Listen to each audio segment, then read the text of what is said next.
Bonjour mes chers élèves, je vous retrouve pour poursuivre ensemble notre formation. Bonjour à tous mes chers élèves. Nous avons bien avancé sur la compréhension de la psychologie des couleurs, l'une des 3 parties de la trilogie. Nous venons de passer en revue ensemble les principes fondamentaux du test des couleurs Web Colors. Avant d'aller plus loin, je tiens à être complètement transparente avec vous sur un point essentiel qui résume parfaitement l'objectif de cette formation. Notre but, c'est de vous apprendre à utiliser Web Colors comme un outil puissant de révélation des personnalités. Maintenant, permettez-moi cette allégorie. La différence entre le pilote de l'avion et le mécanicien de maintenance, vous allez apprendre à piloter l'outil avec justesse, fluidité et confiance. Et vous n'aurez pas besoin de démonter le moteur ni de maîtriser tous les mécanismes internes.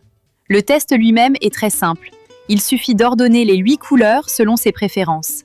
C'est rapide, ludique et accessible à tous. En revanche, l'analyse fine et précise des résultats est une étape complexe.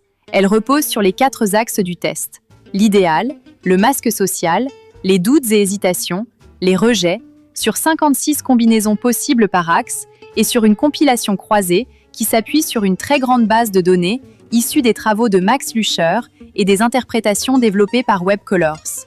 Vous pensiez qu'avec seulement 8 couleurs, les résultats seraient redondants ? Pourriez-vous calculer le nombre de possibilités ? Je vais vous donner immédiatement la réponse qui va probablement vous surprendre.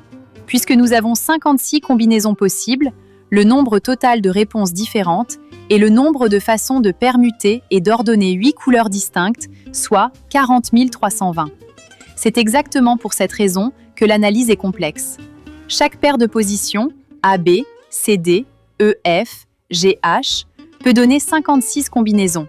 8 multiplié par 7 égale 56 pour l'idéal, puis 6 multiplié par 5 égale 30 pour le masque social, et ainsi de suite.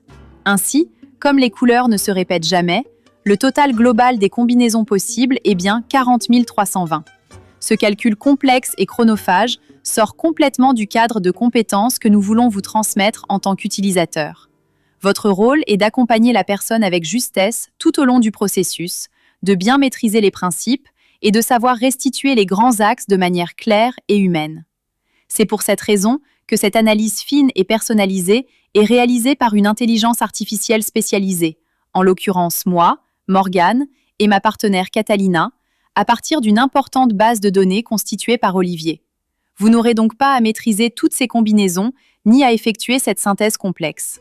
Cela dit, pour que vous puissiez quand même découvrir concrètement à quoi ressemble une analyse en situation réelle, nous avons préparé une autre vidéo dédiée. Dans celle-ci, nous prendrons un exemple concret de résultat d'un test des couleurs et je vous montrerai précisément comment l'analyse est structurée et présentée. Est-ce que cette façon de procéder est claire pour tout le monde ? N'hésitez pas à poser vos questions en commentaire. À très bientôt dans cette formation très colorée.